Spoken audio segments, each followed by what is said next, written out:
FUSA TV presenta un programa para conocer los principios de Dios. Valores, convivencia y palabras se unen en Conexión Vida.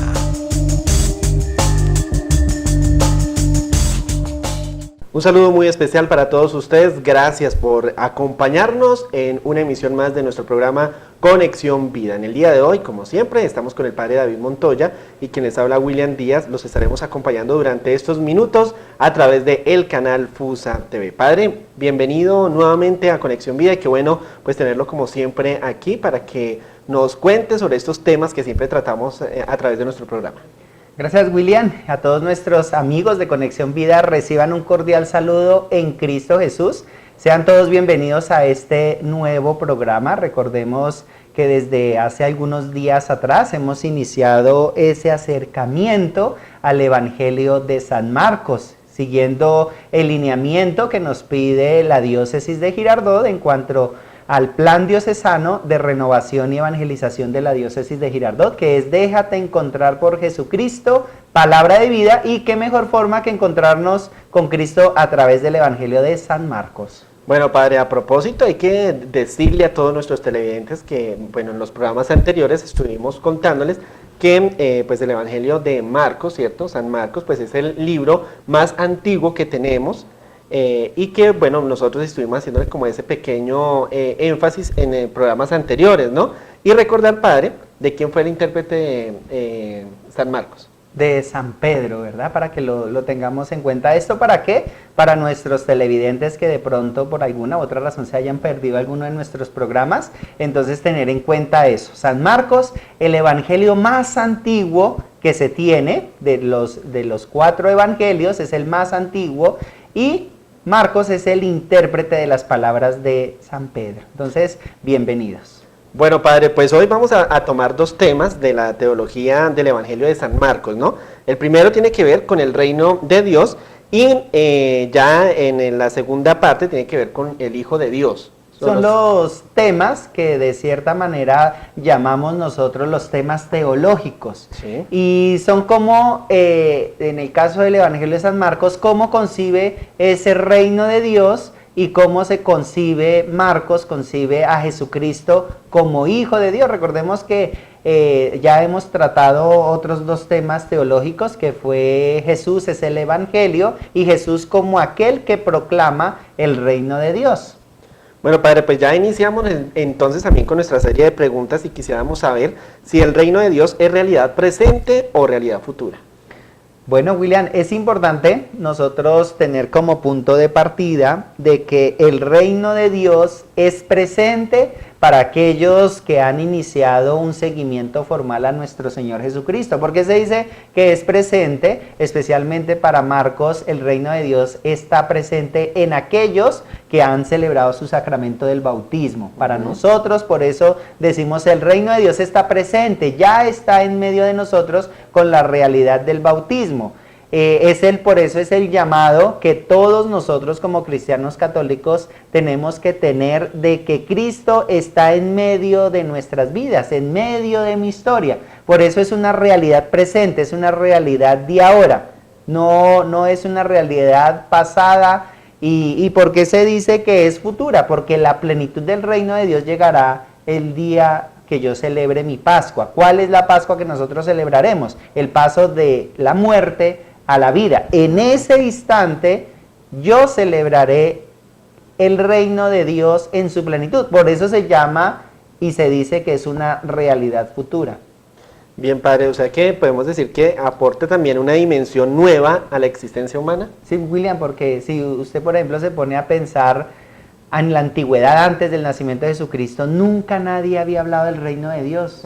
O sea, nadie hasta el momento, nadie había ni conocía esa realidad. Es con Jesucristo que se conoce esa realidad. Por eso se conoce como una dimensión nueva. El reino de Dios es una dimensión nueva a la cual aspiran los seres humanos participar, que es, me imagino que usted también, William, por eso es que usted profesa su fe católica porque usted espera que un día no muy lejano pueda hacerse partícipe de ese reino de Dios como realidad futura, ¿no? Porque ya es realidad presente. Claro que sí, padre. Bueno, pero podemos ver también que el reino de Dios entonces actúa en la historia, ¿no?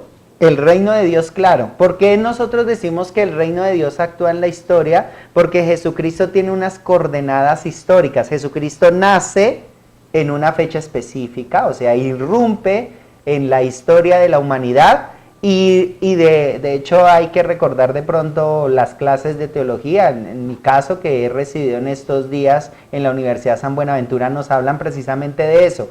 Una persona que diga que la realidad histórica de Jesucristo no es verdad, es una persona que está loca, me perdonan la expresión, porque el Jesucristo histórico es una realidad que no hay que dudarlo. Cristo verdaderamente existió. Eso no solamente lo atestiguan los evangelios, también hay documentos de historiadores, los famosos documentos apócrifos, que son los documentos que no fueron aceptados en la Sagrada Escritura, que también hablan de Jesucristo. Entonces, por eso el reino de Dios actúa y tiene una dimensión en la historia, porque tiene primero que todo una persona concreta que fue Jesucristo, que verdaderamente existió, que vivió en unas coordenadas geográficas. Sabemos de que Jesucristo nació en Belén, su ministerio se desarrolló en Galilea, en aquellas regiones cercanas. Entonces, por eso se habla de una dimensión histórica, porque tiene los elementos necesarios, que es fechas, datos concretos, espacio y también un punto geográfico. Muy bien, padre. Bueno, pues ya siguiendo con nuestro tema en el día de hoy, quiero tomar también una cita bíblica antes de continuar con esta serie de preguntas para ir orientando a todos nuestros televidentes que a esta hora pues nos están viendo a través del canal Fusa TV. Pues voy a tomar esta cita de Marcos 9, 9:1. Les decía también, yo os aseguro que entre los aquí presentes hay algunos que no gustarán la muerte hasta que vean venir con poder el reino de Dios. Es una cita que ya ha aparecido en varios programas, que precisamente nos habla de esa realidad futura. Si mal no estoy, en nuestro último programa también hablábamos de que nosotros no tenemos que esperar el día de nuestra muerte para que llegue el reino de Dios. Es que hay un pensamiento equivocado en medio de nosotros los cristianos católicos, y es que muchos piensan que el reino de Dios llegará es el día de nuestra muerte, y no, es una realidad que ya está presente, como lo decíamos antes. Llegará de forma plena, sí, el día de mi Pascua, ese día llegará de forma plena, pero ya está en medio de nosotros. Bueno, padre, también quiero tomar estas nuevas citas que están en Marcos, capítulo 13, versículos del 30 al 32. Dice, yo os aseguro que no pasará esta generación hasta que todo esto suceda. El cielo y la tierra pasarán, pero mis palabras no pasarán. Más de aquel día y hora nadie sabe nada, ni los ángeles en el cielo, ni el Hijo, sino solo el Padre. Esto en relación a la parucía, porque hay muchos que asocian la plenitud de la llegada del reino de Dios con la parucía, y el mismo Señor Jesucristo dice, nadie sabe, ni siquiera el Hijo del Hombre sabe cuándo va a suceder eso. Por eso, William, a mí me perdona, pero es una de las cosas con las cuales yo siempre choco con las personas que aman las profecías, que dicen el mundo se va a acabar en tal día, todo esto va a terminar, no sé, o sea, a mí me incomoda cuando dan una fecha, porque es que en la Sagrada Escritura está, ni siquiera el Hijo, ni siquiera Jesucristo sabe cuándo va a suceder todas estas cosas. Y ya ha sucedido, padre, ¿no? Porque cuando pasamos al 2000, también todo el mundo hablaba que se iba a acabar, ya terminaba el mundo, igual ya han pasado con otras fechas que han pasado, donde se asegura, y pues aquí lo que dice es que pues la verdad no sabemos cuándo será el día de ninguno, ¿cierto? Porque a veces sucede también, padre, por eso es bueno también que nos preparemos también en esa oración, porque a veces salimos de la casa, pero nosotros tampoco no sabemos si de pronto podamos regresar. Hay muchos que no han tenido esa oportunidad, y qué bueno que nosotros en nuestra oración pues siempre entreguemos a Dios, y siempre como que estemos también con nuestras obras y nuestros actos como que estén bien, ¿no? Que es lo que se supone que nosotros debemos de pedirle e implorarle a nuestro Señor. Eso que William nos dice es supremamente importante. O sea, nosotros no tenemos que preocuparnos cuándo sucederán todas estas cosas, sino lo que nosotros nos tenemos que preocupar es por el quehacer de cada día. O sea, cuando yo amanezco, ¿qué bien voy a hacer hoy? Nos dice la moralidad cristiana, hacer el bien y evitar el mal. En eso es que nosotros tenemos que desgastar nuestra mente y nuestros pensamientos en construir el bien y evitar el mal. Y hay personas que se preocupan es por cosas tan efímeras y a lo que tienen que ponerle la centralidad no lo hacen. Bueno, padre, pues ahora vamos a hablar entonces de la ley de la inmanencia, que no permite especular sobre la fecha de su definitivo establecimiento. Es precisamente lo que acabamos de hablar, de que no hay una fecha, el mismo Jesucristo nos lo dice, no hay una fecha como tal, sino es por el contrario, estar siempre, como nos lo dice también los otros evangelios, estar atentos y vigilantes porque no se sabe ni el día ni la hora, como los vigilantes, ¿no? Que hacen su trabajo de noche, que no hay que, no pueden cogerles el sueño ni distraerse, porque puede llegar un ladrón a abrir un boquete y sorprenderlo fuera de base. Entonces, a eso es que vamos, que hay que estar atentos y vigilantes porque no hay fecha ni hora de la llegada. Bueno, padre, pues continuamos entonces también con nuestras citas bíblicas que hoy hemos tomado a propósito de este tema que estamos hablando en el día de hoy, que se trata del reino de Dios. Ahora nos vamos para igual Marcos capítulo 9 versículo 10. Solo entra al reino escuchando la revelación de Cristo. Ellos observaron esta recomendación discutiendo entre sí que era solo de resucitar de entre los muertos.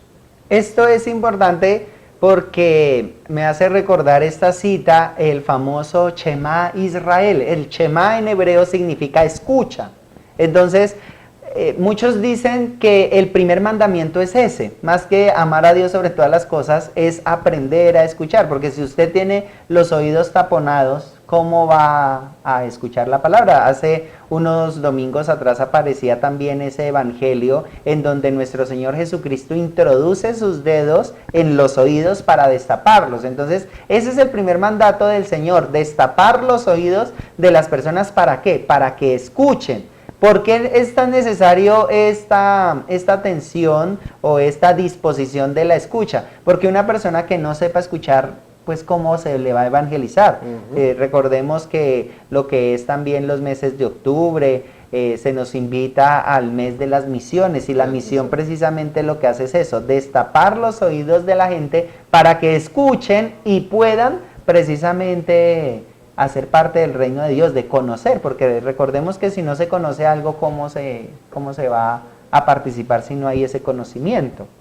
Bueno, padre, pues en el día de hoy hemos tomado este tema del reino de Dios. Ya después de esta pausa vamos a tomar ya nuestra segunda parte con el tema del día de hoy, así que no se muevan, ya regresamos.